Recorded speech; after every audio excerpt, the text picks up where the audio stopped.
Advaita Gadadhara Srivasadi Gaura Bhakta Vrinda Hare Krishna Krishna Krishna Hare Hare Hare Rama Rama Rama Hare Hare Hare Krishna. So today we'll be discussing something from Ramayana, since the Ramnam is coming next week. So we thought of recalling some of the important lessons from Ramayana that we can learn. Some of those things we might have already discussed in our previous sessions, but it is always good to again take the opportunity on the occasion of these festivals to remember a few of those things and try to reinforce those teachings and those lessons into our daily practices. So nothing is very structured today. Like we'll go by, as per the Ramayan's flow, like different Kand is there, starting from Balkand and all that. But I'll just try to share some of those things, what comes to my mind, some of those stories, some episodes. We'll see that what we can learn from that. But it is very interesting to note that, how the same Lord who comes in different forms, and we discussed already that in different forms, his purpose is different, and his personality also looks different. Right? We say when Krishna comes as Krishna, Krishna is Leela Purushottam. He's very expert in doing the Leela pastimes. Of course, Lord Rama also does the Leela. But Krishna is specifically famous as Leela Purushottam. And then Rama, Lord Ramchandra, he is famous as Maryada Purushottam. And then Chaitanya Mahaprabhu comes. The same Krishna comes in the Chaitanya Mahaprabhu, what is called as Prema Purushottam. He comes to teach us how to love God. Right? He is the Lord himself, but he comes in the form of a devotee. So it looks very different, the same person, but the purpose is different. Krishna, he doesn't even stand straight. And that is his personality. How he stands? Three bending form, three bhangi. What are the three places that Krishna is bent? Did you ever notice? One is on his neck, like that. One is on the waist. One is on the ankle. Three bhangi form. He doesn't even stand straight. Proves that he will not be doing anything straight. That is his personality, right? And that is for a reason. That is for a purpose. Because by doing all those pastimes, he attracts. He attracts the attention of the jiva, the living entities.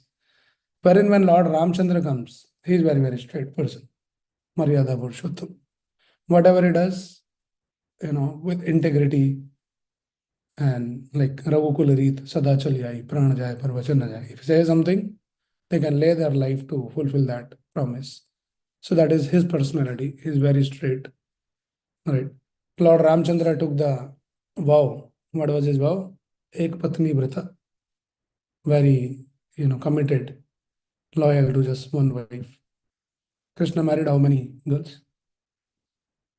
16,108. Krishna can only do that. Right. So there is a difference, but with all these pastimes, basically the idea is how to attract, how to inspire the living entity to get attracted and to get connect to them. So like that, Krishna is very casually can speak lies. So that lie is not the lie which is spoken here in this world.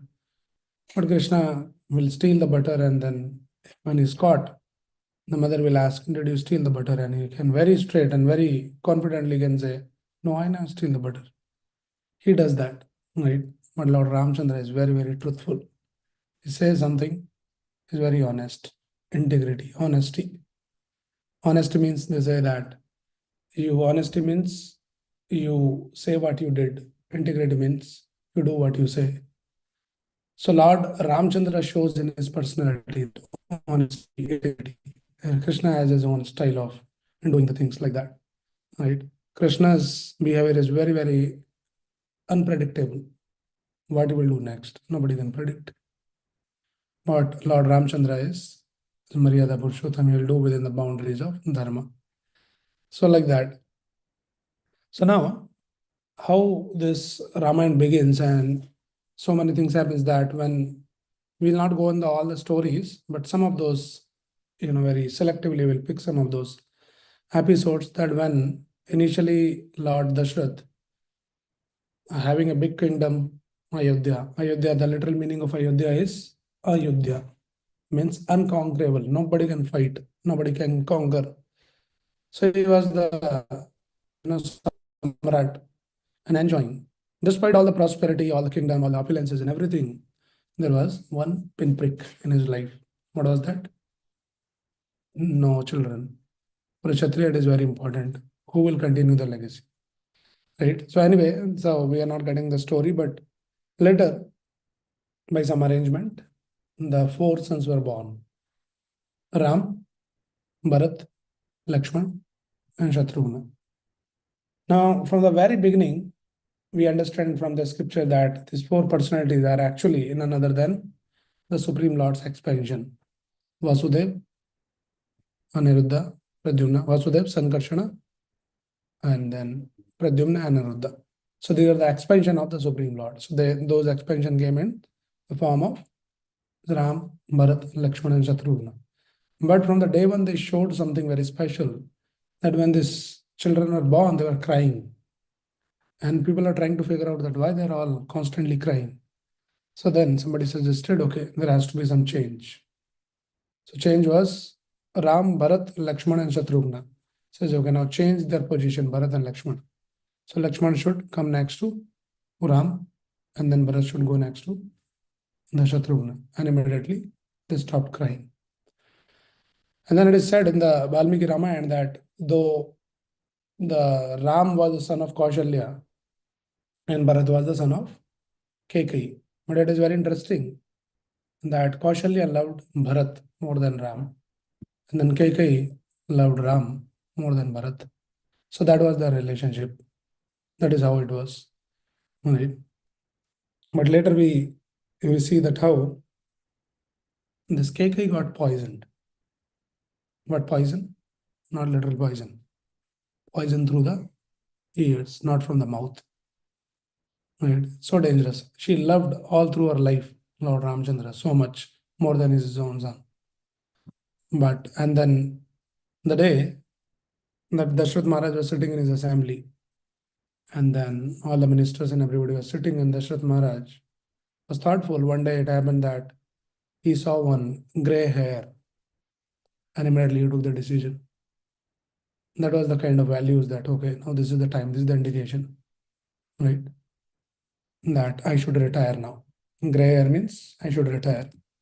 Now, not like this modern age, people don't want to retire only, right? So as soon as he saw that, he went into the assembly and he called all his ministers and he announced that now I'm thinking I should retire. So as soon as this announcement was done, and then the people in the assembly and then people outside the court, when they heard this announcement that I should retire and I'm thinking Ram should become the next successor. That was his announcement. He's still thinking. And as soon as this word came out from his mouth, there was a huge sound like a thunderbolt. And then Dashrath Maharaj was like wondering, like, what is this sound? What is this, applaud? So then somebody reported him that, when all this praja in Ayodhya, they heard about this thought itself, that Dashrath Maharaj is planning to retire and thinking of putting Lord Ramchandra as the next successor. So out of joy, out of happiness, they just made a huge sound. And they applauded that this is the one decision, the best decision that Dashrath Maharaj has made in his life, to retire and to make Ram as his next successor. So that moment, Dashrath Maharaj, for a moment, he thought that, am I so useless? Like people are celebrating my retirement. Little insecurity. But then this minister goes on to explain, it's not like that people don't like you or you are incapable king, but they love Ram so much that they couldn't control their emotions and they're just celebrating. This thought itself, they're celebrating. So then Dasharath Maharaj also felt happy that, okay, my son is so capable that entire Praja, this Ayodhya, everybody is happy and they want to see him as a king, right? So immediately he made an announcement that, okay, then why we should delay? Tomorrow only we should coronate Ram. He should become. So that should be Rajya Abhishek for Ram. And this news spread and the whole of Ayodhya, they started celebrating. And then a lot of preparations were going on. How Lord Ramchandra reacted or responded to this? He was very cool and calm. He was not overexcited about that. And then informed the Sita, and then that night they're sitting and doing some tapasya, some sacrifices, basically considering himself that tomorrow if I had to sit on that throne, I should be qualified to sit there. Of course, he's already qualified, but then he took that austerity and they engaged in performing some sacrifices and like that. Sita and Ram, both of them, right? And while whole world was celebrating, like whole world in the sense whole of Ayodhya was celebrating this, except one person. Who was that person? Mantra, not KK.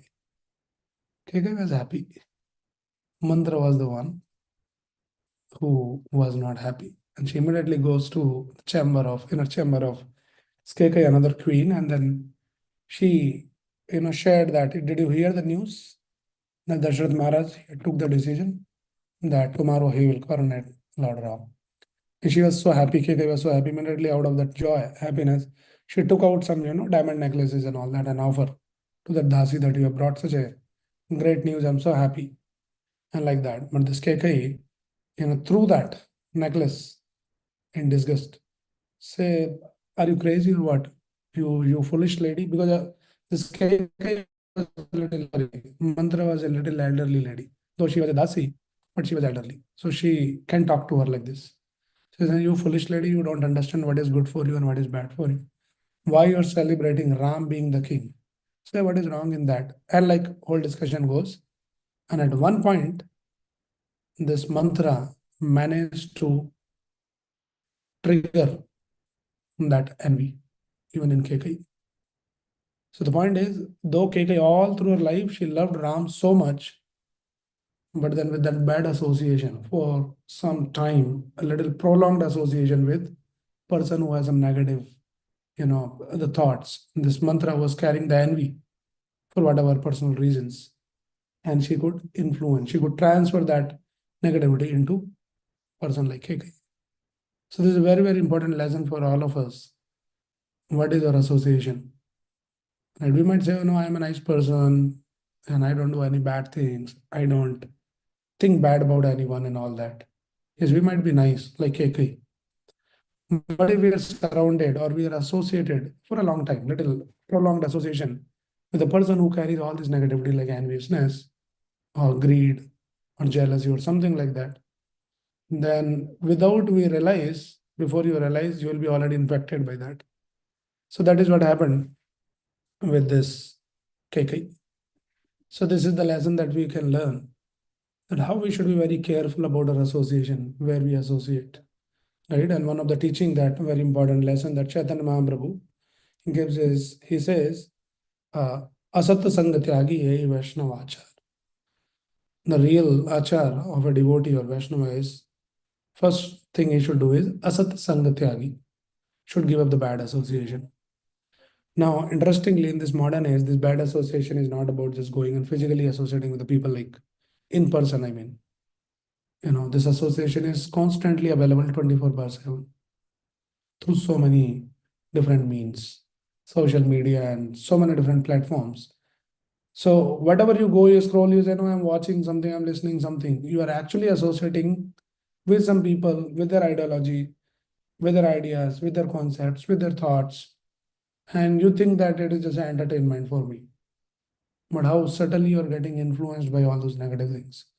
So one should be very, very careful that how we associate physically, mentally, emotionally.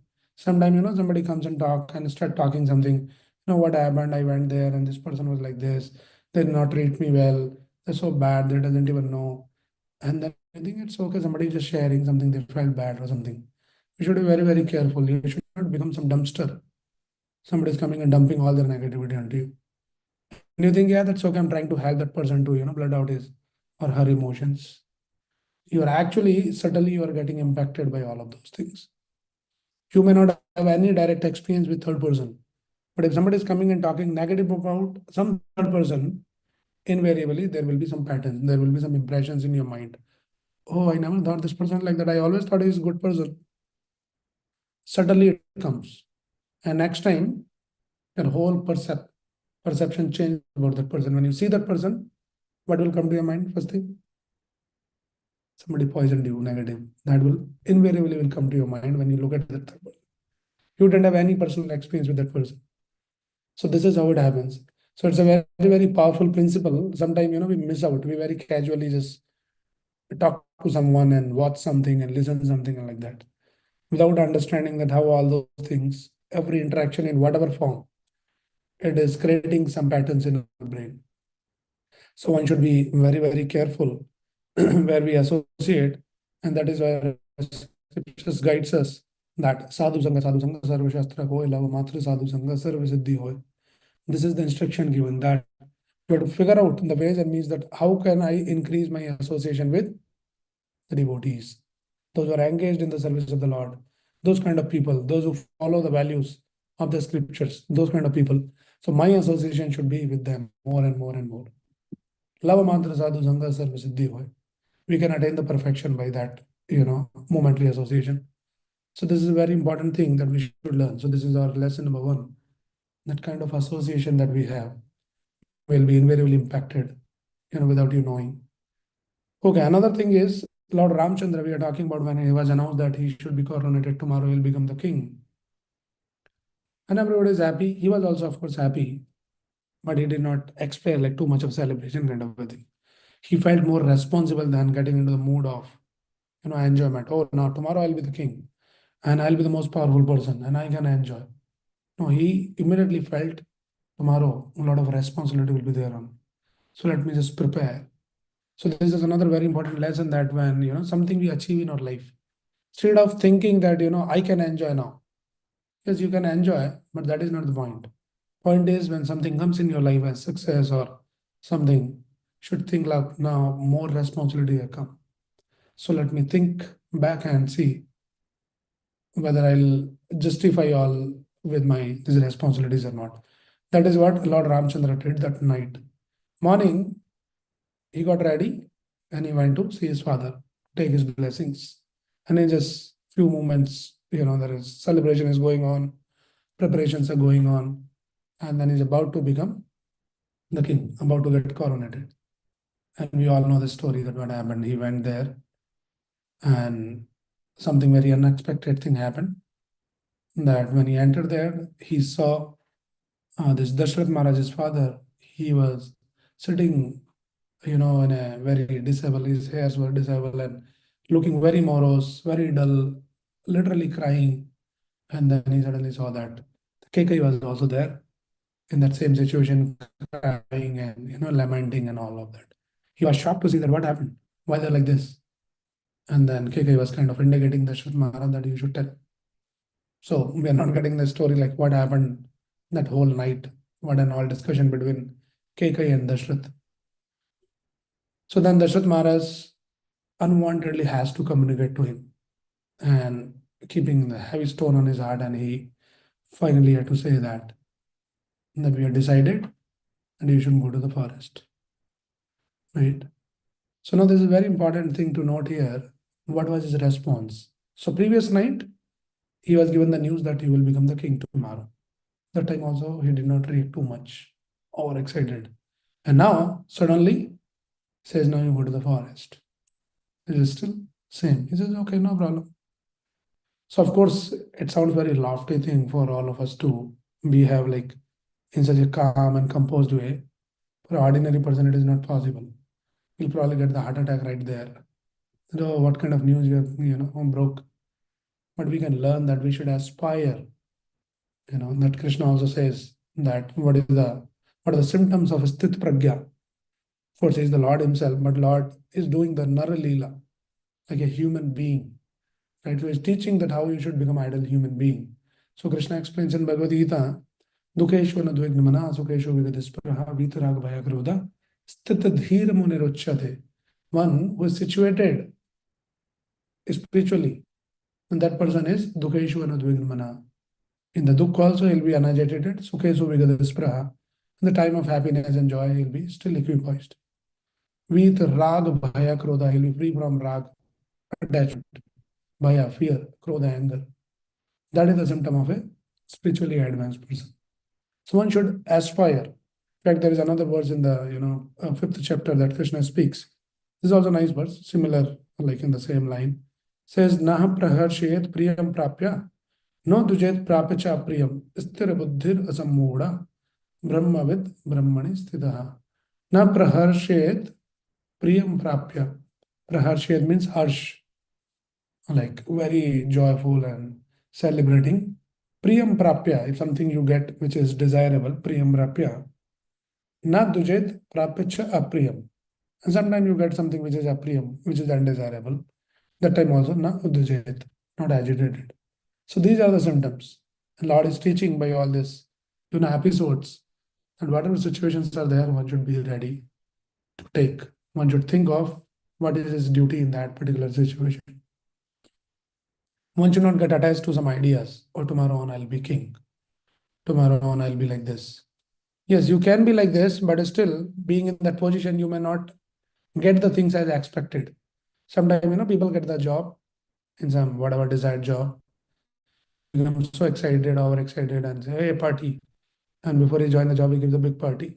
And the day when he goes to the job, and then he realizes that what is the reality there. It is completely different what he expected. Right? A lot of work pressure, a lot of politics, and so many things. So don't become affected by all those things. One should think, okay, now this has come in my life. What is my duty? How do I justify this role now? So many things comes in your life. Sometimes, a big post will be given to you in so many ways. Okay, now you become the leader, you become the head of some department, and then feel responsible and then think that how can I justify this role play? And sometimes something is taken away. The thing that is maybe that is the will of the providence. Maybe something better is waiting for me. So like that we should learn. So in all situation, we should learn to be equipoised. Right. So this is another lesson that we can learn from Ramayana. So the first lesson we learned was association. Just remember these key points. Second lesson we are learning is in all situation how we can be equipoised, thinking that what is my duty, what best I can do in this situation. Focus on the duty. Being free from attachment, raga, dvesha, and all of that. Think of the duty. So that is the right way to do. Okay. And then Valmiki Muni explains that for says Lord Ramchandra, the Supreme Lord, everything is as per the plan. So when Lord married Sita, there was a promise. And that promise was not in this life, in the previous life. There is a background story. And that one time when in the Vaikuntha Lok, Lakshmiji was serving the feet of Narayan. Right? She is very happy, satisfied personally at the service at the feet of Lord Supreme Lord Narayan. Very, very happy, but still something was there in her heart. And then Lord could see that. And one time Lord Narayan asked Lakshmi Devi that, looks like you're not fully satisfied with this service. And then she said, no, my dear Lord, I'm satisfied, but still something I'm lacking in my life. So what is you're lacking? You're sitting right here at my feet and Vaikuntha Loka. What else somebody can aspire even? Say, we are there in like conjugal love, like a husband and wife. Sometime, there has to be some privacy to talk something in a conjugal level like that. Says, I'm just missing that privacy. Say, why are you missing? Nobody is here, you and me. Right? Who's there? Is there no you're lying on this Ananta Shesh, who's having the thousands of foods, right? So I feel very uncomfortable to share some of my personal and private things like that. I need more privacy. So that time Lord says that, okay, in this life, this much only I can offer you. So please manage with this. But maybe in some of the incarnation, will have some time where it will be very personal time, privately will have. So that was the promise given. And now all this Ramayana is going on, all this is going on, and then they got married. Whole episode happens. And Dashrath Maharaj were happy. Everybody was happy. Ram and Sita. And many years passed, and they're having all this wonderful time in Ayodhya. And one day Sita Devi reminded him, what about that promise? You said you will give me some, privacy, some private time here in Ayodhya in the palace, surrounded by so many people and all servants and all that. No privacy. I want complete privacy. Not this, okay. We'll arrange something. We'll plan some trip. So that was the trigger behind why Lord has to vanquish to the forest. So like that we should understand. Otherwise, sometimes people think, oh, there's some politics happen against Ram also. What kind of Bhagwan he is? It's not like that. One should not misunderstand those supreme personalities. So everything is well planned. So that was one of the reasons that Lord has to go to the forest. Another reason was that, as Krishna says in Bhagavad Gita, the purpose of an incarnation is twofold, or threefold, you can say. Paritranaya sadhunam, vinashaya cha duskritam, dharma samstapna artha. So one of the reasons is vinashaya cha duskrita. All the demonic forces has to be vanquished. That is one of the purpose of Lord's incarnation. So now, Lord knew that there's a lot of these demons are wandering in the forest and they are disturbing all the sadhus. And Lord has already, experienced that when in the beginning, Vishwamitra Muni comes and requested Dashrath Maharaj that, I want your son Ram because these demons, two demons like Marich and Subhahu, they're creating a whole lot of disturbance there. So Lord knew that. So that time Lord comes and then he killed the Subhahu in one shot. And then Marich, another brother, shot the arrow, but he purposefully did not kill him. But he taught him a lesson, nice lesson. He shot an arrow, and then it was so powerful that this Marich, he flew 800 miles away with a blow of that arrow. It was that powerful arrow. And then he fell in one place, and where that place he fell, the Marich, that place became famous as Mauritius, modern Mauritius. So you can just imagine that, from Ayodhya or somewhere close, there he shot the arrow 800 miles away that he fell, place and that place is now current Mauritius. So now this Marich has first-hand experience dealing with Lord Ram. And Lord wanted to keep him alive to, do another role play later in the Sita Haran and all that. That will come later. So anyway, so Lord Ramchandra knew that all this lot of, demons are wandering in the forest. So it is important that let us go to the forest. So two things will happen. Ek tir se do nishane. He says, okay, my promise for you to give you the privacy will also be fulfilled. And also my mission to uproot all these demonic forces will also be taken care. So that was also another reason that Lord has to go. Right. So Lord goes there, and then we know that now all the stories that how he was killing so many demons and all that. So that was one of the purpose here. So one thing we should understand is that our mission of our this human form of life is also like the Lord had taken the mission to remove all the demonic forces. So we think demons are all outside. There's so many demons are sitting inside also. So we should also take some mission to kill, to finish, to uproot all these demonic forces from within, right? And for that we had to bring Lord Ram, because Lord only had the power to kill all those demonic forces. So if you want to become free from all these negativities and all these demonic tendencies within the heart, and it's important that we had to bring Lord Ramchandra into our life and bringing the teachings from like Bhagavad Gita, Ramayana, Bhagavatam, and like that. So when we start to bring all those values in our life, that is when we are bringing the Lord. And when Lord comes, all these demonic forces, demonic tendency will be vanquished. They say in Hindi, right? Ram abhi bhi ban mein hai. Ram is still in the forest because Ravan abhi bhi man mein hai. So Lord doesn't come with all these negative things. So we should be ready first to invite the Lord, and you decide first, I want to remove this Ravan. So no, no, Ravan is my dear friend. I love being, wandering with Ravan. Or Ravan like, tendencies. Then there's no place for Ram. Ram says, okay, you enjoy with him. But if you say, no, I want to kill this Ravan, then we have to bring Lord Ram into our life. So like that. So we should understand that what is our mission. So when we take this Krishna consciousness, there is a purpose. What is the purpose? That bhakti utpadyate pumsam shok moha bhava. So Bhagavatam explained that two purpose. One thing is when we take Krishna consciousness, primary purpose and secondary purpose. Primary purpose is to develop the bhakti. That is the primary purpose. We should always remember why we are coming into Krishna consciousness, why we are listening all this, why we are chanting, hearing, and all of that. Why we are doing that? Sometimes people say, oh, it feels good. Man ki shanti. Man ki shanti is not the primary purpose. We should remember always primary purposes. Bhakti utpadyate pumsam, to develop the bhakti. And then secondly, like a byproduct, when bhakti comes, then automatically shok moha bhaya paha. All this shok, lamentation, attachments, fear, and everything will be taken care. So we need not to worry too much about that. Oh, this problem, that problem. Because if I chant Hare Krishna, this problem will be solved. And that is not the goal to solve the problems.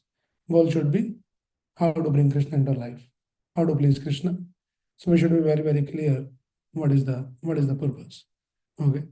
And also Lord wanted to reciprocate with his devotee, Paritrana Sadhunam. So that was also another reason that he wanted to go to the forest, because he knew that many devotees are waiting. Who are those devotees? From the beginning, Guha, the boatman, and then Shabri, and then he has to meet Hanuman, Ahilya. So many people. Ahilya thing happened in the beginning only, when he was going with the Vishwamitra, not in this time. So like that, so Lord wanted to reciprocate with all these devotees. Right. Okay.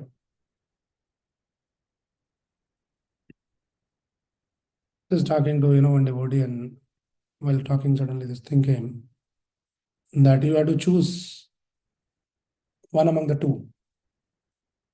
You have to choose Ram or Aram. Most of the people fall for Aram. And Aram चाहिए life, comfortable life.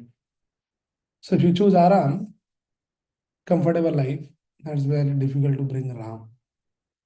So meaning, if you really are interested in bringing the Lord into our life, then you should be ready to give up all your personal comforts. Some austerity is needed, some commitment is needed, right? So unless we are ready to give up all that, so in fact, all these Ayodhya Vasis, they showed this with a personal example. When Lord Ramchandra started walking to the forest, and immediately all of those people started following him. So we also come to the forest. And the Lord is trying to patch, hey, no, no, you should be there, I'll be back soon, and just 14 years, something like that. Nobody is ready to listen. And the Lord is trying to tell, oh no, the forest is not a like comfortable place. Or is this we don't want the comfort. They don't want Aram. They want Ram. So they are so fond of Ram that they are ready to give up their personal comforts. So we come to the forest. He says, wherever you are, my dear Lord, that is the place, that is Ayodhya. So if you go to the forest, that becomes the Ayodhya. And this Ayodhya becomes the forest. Right? Without Ram, Ayodhya is not Ayodhya. So like that. So this is another important, simple things, simple things, but sometimes we should contemplate and all that. Because we fall back to all this. We are not ready to sacrifice our comforts. And we always keep giving so many excuses, no time, no this thing, no good health, no job, no something. We can give 100 reasons. And generally, there might be so many reasons. The point is, you should be ready to take some austerity. We are interested to bring Lord into our life. Right. Ramante Yoginanante Satyananda Chidatmane.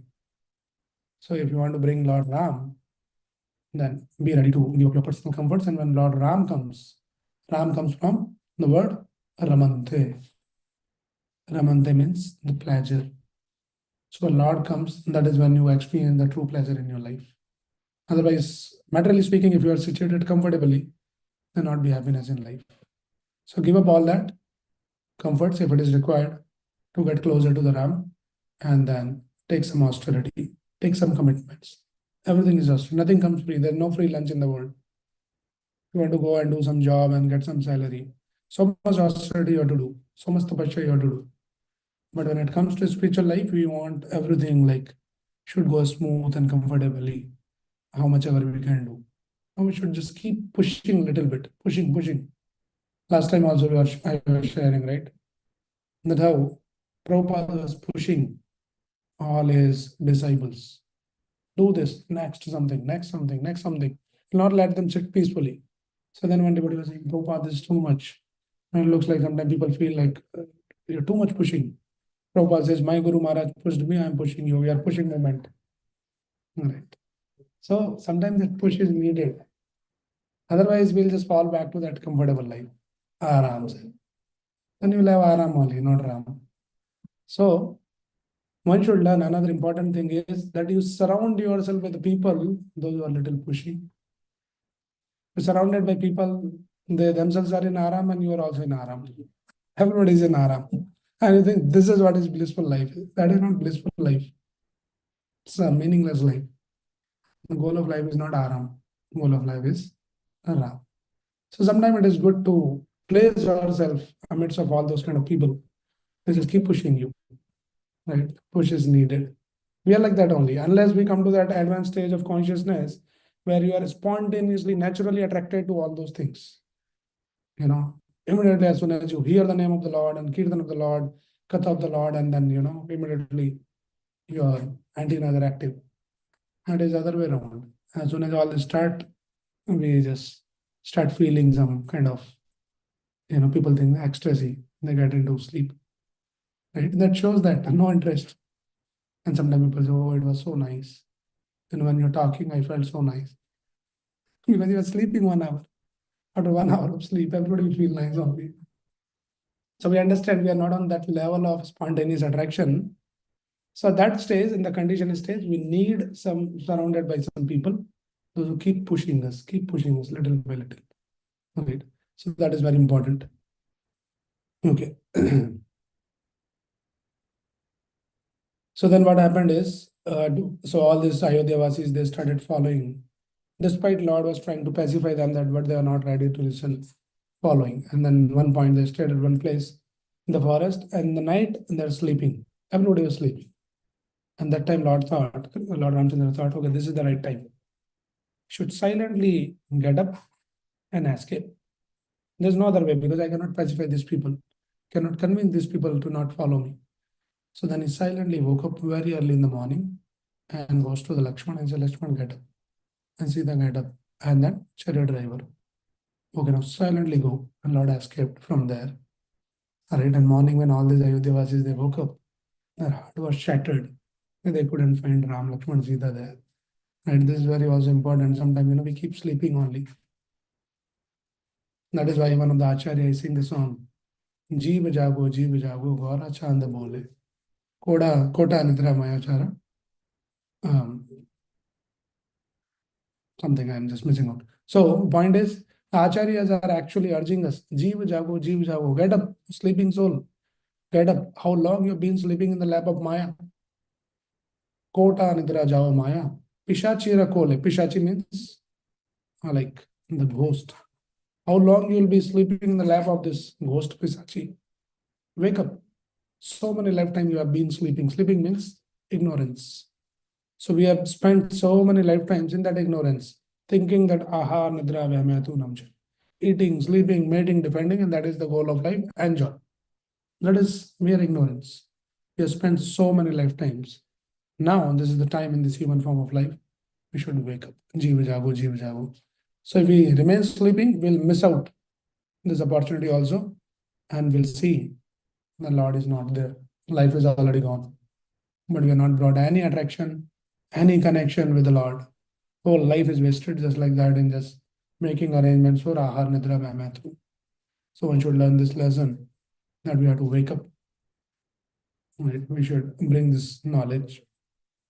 Okay.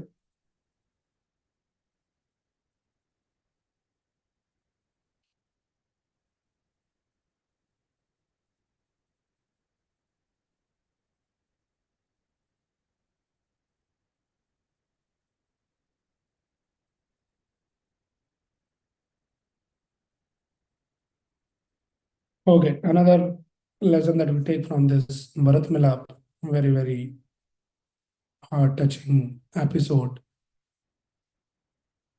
And what happened there was this Bharat goes to meet Lord Ram, and then he was pleading, he was requesting, falling at his feet, and my dear Lord, please come back, come back. And then there is a whole, conversation, the discussion between Ram and Bharat. So he's trying to somehow convince Lord Ram, but he was not ready. He says that I have given the promise to our father in that 14-year of Vanvas, so I cannot go back to my words and all of that.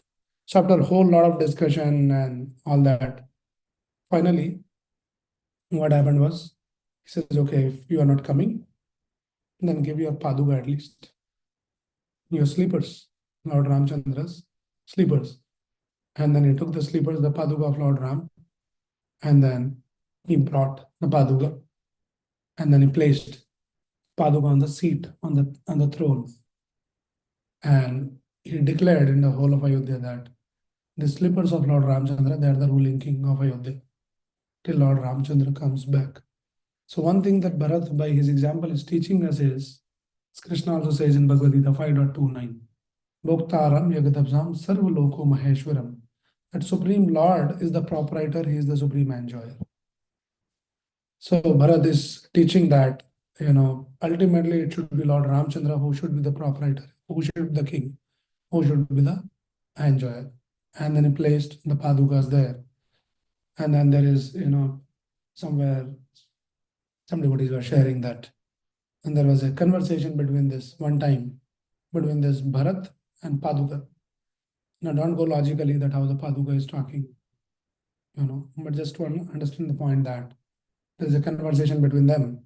And then Paduka was saying to Bharat, but I know that you are sad, Lord Ram is not here. I know that you are sad, but I'm more sad than you. Said, what happened to you? You are sitting Aram's on the throne. Say, you brought me away from Lord Ram, right? That is what is my sadness.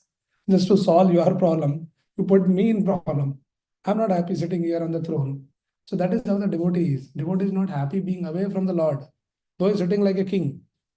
But his mindset is, I'm not happy. If Lord is not there or I'm away from the Lord, what is the use? It is all meaningless, all this so-called, opulence and all this material enjoyment.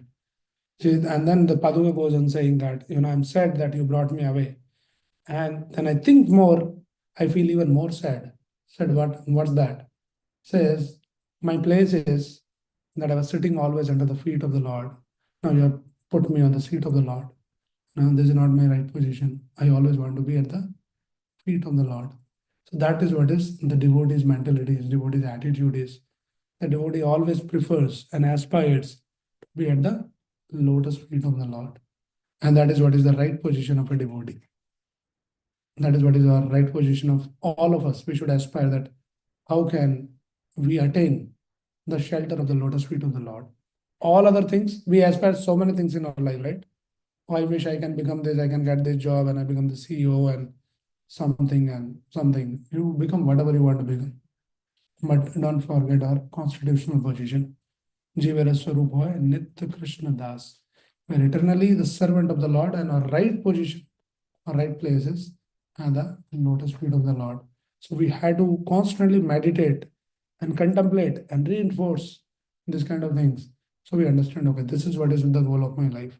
That somehow or other I should attain the lotus feet of the Lord. So this we can, learn from this Bharat and this Paduka. In fact, in the Krishna Leela also this pastime comes of Dhenukasur pastime, famous pastime wherein this Dhenuka was a demon, and he was in the forest of Vrindavan. And there's Talvan is one of the forest among the Dwadashavan. So in the Talvan, there is trees and they have the fruit called tala tree, like some fruits. I don't know what is that equivalent fruit now in the modern age, but they are apparently very sweet fruits. So when Krishna, along with his friends, go to the forest and they want to go in that Talvan and they want to enjoy those sweet fruits. But this demon was sitting there, this Dhenukasur, like a donkey demon. And then he would not let anyone come in there, right? So you can read that story in the Krishna book, but I'm trying to make one point here is the point is one time Balramji comes and Balramji says, okay, you want to enjoy the fruits? Let us go there. So no, but the is sitting there. So don't worry, let's go there. So Krishna and Balram and then all the friends are following. So okay, let us go there and enjoy. And then Balramji comes and he holds one of the tree, starts shaking the tree like that very heavily. Balramji is very strong. And then all the fruits started falling from the tree. And these all the friends, they started picking up and enjoying and eating the fruits and all of that. Right. So what Balramji is doing before killing this Dhenukasur, Balramji is explained in the scriptures as Adi Guru. He is the original Guru. Guru is actually the expansion of Balramji, the bona fide Guru. So that is Guru's job, that he comes and shakes you up, shakes all our misconception in our life. You think that you are the proprietor, you can enjoy, you are the boss here, nobody should come here, nobody should disturb me, you know. So like that, this Dhenukasur was thinking. So then Balramji came and shakes him up and shakes all his misconception, and we know that how later uh, he killed the Dhenukasur. If you still, after shaking also, you are not ready to understand, then Lord has to take that action. So the point is, we are learning here that our position is not as a proprietor. Our position, the Jiva's position is as the Nityadas. We can never be the proprietor. You are put in some position as a boss, as a king, as a leader, we should always understand that at this position also I should be acting like a servant of the Lord in this role play. So nowadays they started talking about this concept, even in the corporate. In the spiritual life, we always talk about this concept. The servant leader. The leader should be like servant leader. Leader doesn't think himself as a boss. I think that now I'm the servant of all these people, those are working under me. These are the kind of values now the corporate has also started, bringing that values. Our Prime Minister in India, he says that I'm the Pradhan Sevak, like a servant leader. And I'm here to serve you all. But of course, it is a little misplaced also. Ultimately, we are the servant of the Supreme Lord. And through serving the Supreme Lord, we should serve everyone around, the nation and the people and all that. But our constitutional position is Jivera Swarupa Nitya Krishna Das. Okay, another one more lesson we'll discuss. This is the story from this Supanka in the forest. So Ram and Lakshman, the Kshatriya is well built, very beautiful, very attractive, effulgent personality. And this Supanka, she was a demoness. So she got attracted towards Lord Ram's beauty. She thought that I should enjoy with him, like that. So then she approached Lord Ram. She said, and first she changed her, the whole appearance. She became like a very beautiful lady. Demons are generally not very beautiful, but they have some powers. So they can do all this. So she changed into a very beautiful lady and she came in front of Lord Rama and then she proposed that I want to enjoy with you. Can you marry me or something like that? She proposed. So Lord Ramchandra has taken the Ekpatni Vrata. So he just expressed that, this I has taken this Ekpatni Vrata, so I'm sorry, I cannot really help you with this. Why don't you try with my brother? And then he kind of managed to just shun her. And then she goes to Lakshman. Lakshman, okay, it's okay. Koi bhi chalega type. If not this person, then that person is also not bad. She goes to Lakshman and she says, okay, would you marry? I'm already married. My wife is there. And also you will not get anything marrying me because I'm like a servant to Ram. You will also become a dasi. Like, thought with this idea, she'll just go away. And then Lakshman said that you will become also like a dasi. The Lord, he's the king. He's the right person. Then she again approached Lord Ram. I want to marry you. Like that back and forth was going on. And she understood that these people are just making fun of me and doing time pass. And then she is seriously considering that what is the problem. And then her assessment, she understood that this lady between these two people, which is Sita, she is the problem. Because Ram is attached to this lady, and because of that, he's not accepting me. This lady is not there. then रास्ते का कांटा निकल जाएगा, kind of thing, right? My path will be clear. So immediately, in like quickly, she made assessment and immediately she took the action to attack on Sita. And immediately Ramchandra was alerted, and then he called out Lakshman, and Lakshman was like always ready to serve. The moment's notice, like he will be ready to, follow the instruction. So this Lord Ramchandra gave just little indication Lakshman, and Lakshman immediately took the sword and did the operation. Cut the nose, Supanga, right? That Nasika, Nak, the nose. So it fell in a place which is the modern day is Nasik in the Maharashtra, right? So these are all the names. So it fell Nasik, and I think there is still they have a place where you can go and see all those pastime places in Nasik in Maharashtra. So they're going through all the forests, and that time they were there. So it fell. So one lesson that we learn from this is very important lesson. You know, it is very easy sometimes to make a show of greatness. Like Supanka, she made herself into a very beautiful form, and she was looking like a Apsara, very beautiful. But that is not her reality. Her reality is very ugly. But she is making the show. So many of us might sometime knowingly, unknowingly, we all put the different facets, right? Sometimes we are very nice, very gentle, very humble. But what is our reality? So our reality will be tested, in the difficult situations. So as soon as Lakshmana attacked the Supanka, she immediately came into her original demoness form. That was her real face. So many times we artificially maintain some facade, but when difficult situations comes or somebody does something which doesn't go as per our plan or as per our expectations, that is when our real face comes out, right? So artificially making the show of greatness is very easy, but will be tested that what is our real face when we go through some challenging situation. And one time, this one person was there who was very expert. He mastered the different languages. He was a linguist. Many languages he could speak very perfectly well. And then nobody could make out that what is his real mother tongue. Whatever language he speaks, so nicely, good vocabulary, good accent and dialect, everything like so perfectly well. I'm thinking, what is his real mother tongue? Nobody could make out. So one wise person says, I have the trick to figure out that what is his real language, right? Says, what is the trick? And I taught him the trick. So this person who was a linguist, he was sitting one day and doing something absorbed in some work, doing some important work, fully focused. Now this person comes from the back very silently.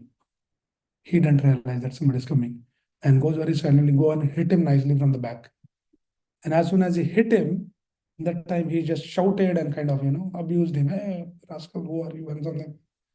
That time the language he spoke, that is his real language, right? So many times we can artificially maintain all that. What is my personality? Oh, he's a nice person, very gentle, very humble, very cooperative, very this thing, something like that. But when real challenging situations comes in our life, when we really get into some conflict with someone, like our fellow beings or someone, something didn't go as we desired, and that is what language, that is when what language you speak, that is what is your real language, right? So we should sometime test ourselves.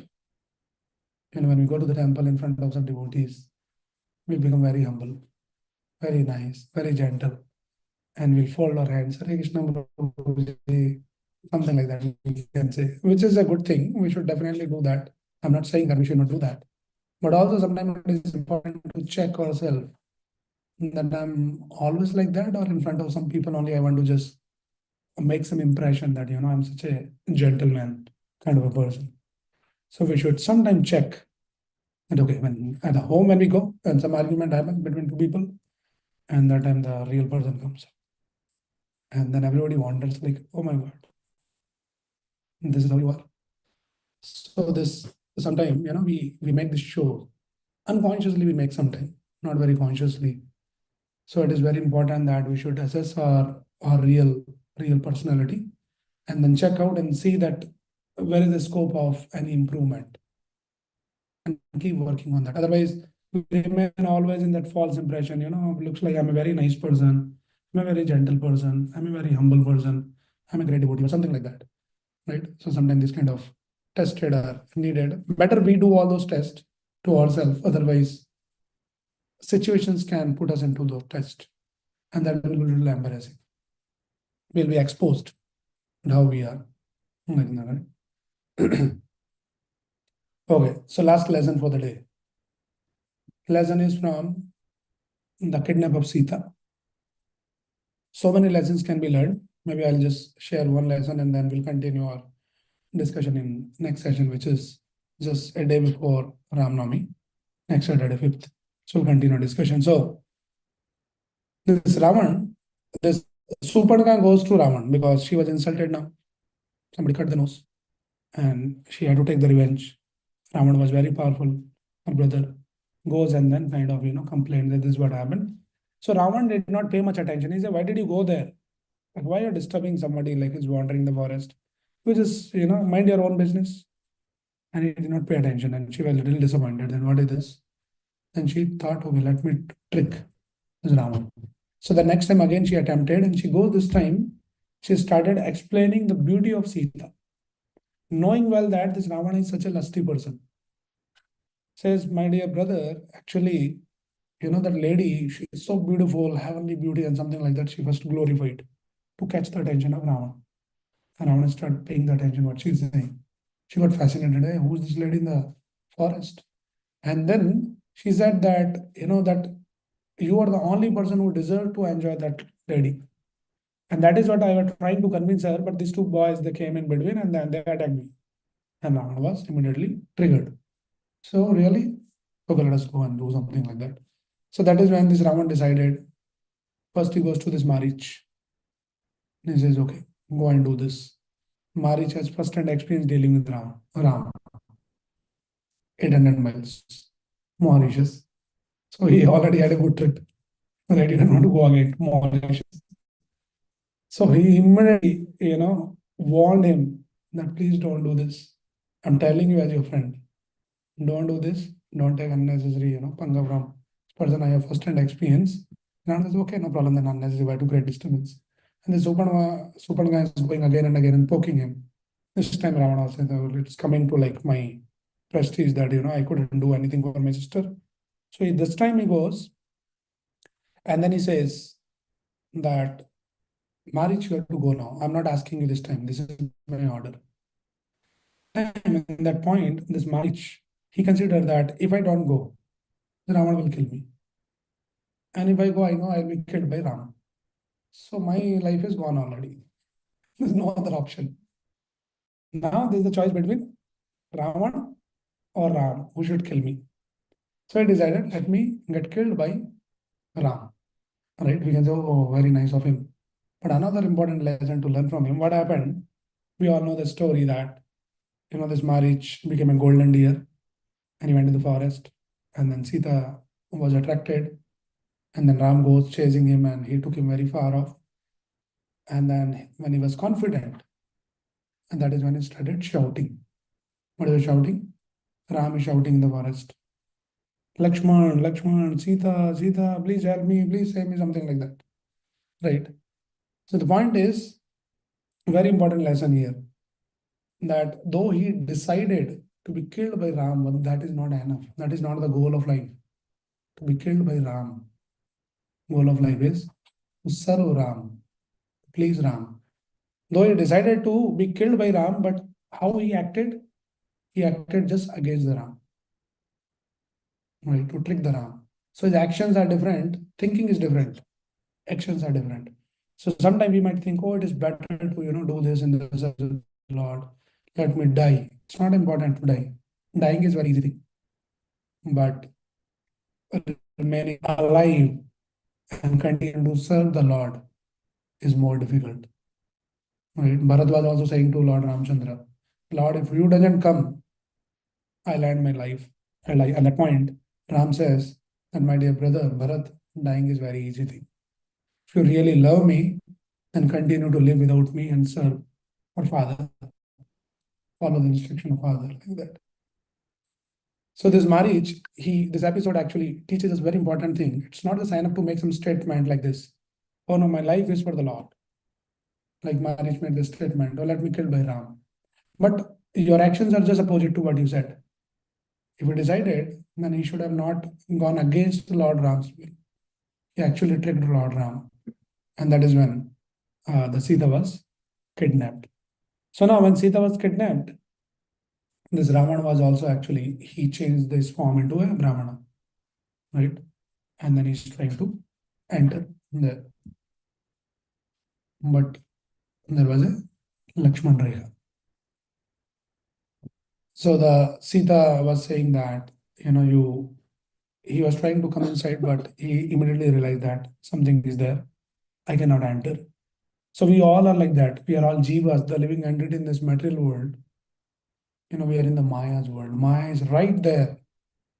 Krishna bhuliya jiva bhoga vancha kare nikatastha maya thare jhapatiya dhare. This is a Bengali verse. Krishnadas Kaviraj Goswami says that we are in the world of Maya. Maya is right there waiting for you. The moment you just turn away from Krishna and just go a little away from the Lord, Maya is just waiting for you to capture. So Lord Ram went little away from Sita, and immediately this Ravan was sitting there. Ravan was waiting to capture. But what is the protection for all of us to remain protected from this Maya? There's one protection, one Lakshman Rekha is there in our life also. What is the Lakshman Rekha? The instruction of the Guru. If you remain within the boundary of those instructions, don't cross those boundaries of instruction, you remain protected. Even the Ravan cannot touch you. So far the Sita was there inside that Lakshman Rekha. Ravan could not enter. Maya cannot touch us. So far we remain within the boundary of the spiritual master, the instruction of spiritual master. So it is very, very important that we learn very carefully and try to follow the instruction of a guru, bona fide guru, as our life and soul. That is the only saving grace in this world. Otherwise, we are already living in the Maya's world. Maya is right here, sitting on our head. Anytime it sweeps us away. So far, we are within the boundary of instruction, we are protected. So this is also another important lesson that we can learn. Okay, so these are some of the thoughts, some of the lessons that triggered to me. I wanted to share, and then we'll continue to share more lessons in our next class or next discussion next Saturday. Anybody has any quick question or any comment? I see something in the chat. No, guys, somebody said no voice. Hare Krishna Prabhuji, can one with Krishna consciousness get influenced by demonic character? Is not possible other way around. Can one with Krishna consciousness get influenced by demonic character? Is not possible other way around. I think I did not understand the question. If you're still there, you can unmute and explain. Prabhuji, what I was saying is you told the bad influence is not good, right? About the first lesson that we learned. I'm just saying like whether the bad person cannot become good because the good person is already a Krishna conscious person, right? Okay. Yes, that's a good point. Yes, so they say that energy always flow from top to bottom, right? So it depends on like how much energy, how much charge, how much influence that you carry, whether you can influence the person, or if you don't have enough energy or charge, then you will be charged by their influence. So yes, and the good people also can influence the bad people, and that is what is the Krishna consciousness movement is all about. Prabhupada came to America. It's fully charged. It's fully Krishna conscious person. Came all bad people only, all sinful people. He changed them. So yes, it works perfectly well. The only thing is we should be fully charged. We should have the potency to influence and influence others. Okay. So we should have to work very vigorously, take some austerity, give up aram, and bring Ram in our life. And with that potency, we will be able to probably influence others. Okay. Hare Krishna Prabhuji, primary purpose of Krishna consciousness to cultivate bhakti. not Man ki Shakti. Yes, may I know the secondary purpose of Krishna consciousness? Yeah, you can know there can be so many purposes that, but we should always remember the primary purpose. So, as quoting the verse from the Srimad Bhagavatam, which says, "Yashaiva yasham vai shruyamanaya Krishna paramapurushe bhakti utpadyate pumsam shok moha bhayabha." So, Krishna bhakti, when you do, I mean, when you hear about Krishna, the first purpose of Krishna consciousness is bhakti utpadyate pumsam, and second person is getting free from shok moha bhaya, all lamentation, attachments, fears, angers, all of those things. But you know to work for all of that. That will automatically be taken care if bhakti comes in our life. So that we can say the secondary purpose. Okay. So I think let us chant now one round of Hare Krishna mantra because I have another session at